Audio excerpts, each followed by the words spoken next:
Hi everyone, welcome back to my channel. Before diving in, just a quick disclaimer that every single information I'm gonna share with you in this video is based on my own research and personal experiences. So this is not a sponsored content, so I will try to give you an honest review in an unbiased take.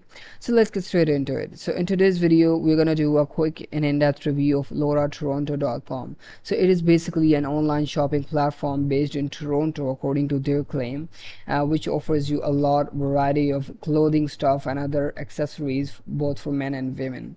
So more majorly their platform has mostly the platform stuff for the women. And if you try to dive deeper, and as you can see, like on their website, they have a really good quality images, and there is a lot of sale which is actually existing right now, and whenever I come back to this website, which it is always available. So this is a major red flag.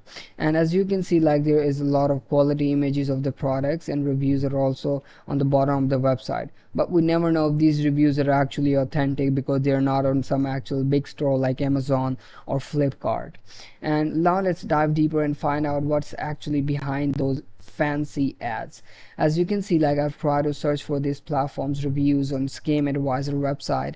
It has a trust score of 1 out of 100, which is a worst trust score. And then I tried to look for its rating on the Trustpilot platform as well, and as you can see, like it has a 2.1 out of 5 star rating, which is very poor, and it is based on 9 reviews.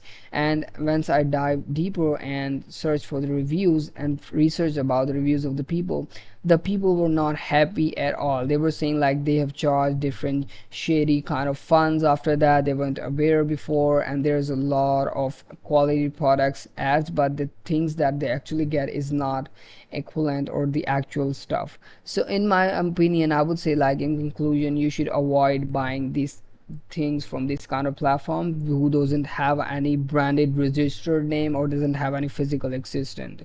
So I hope this review was helpful for you, and if you guys want me to review any other product, just do let me know in the comments below. And thank you so much for watching the video, and I hope to see you in the next one. Thank you.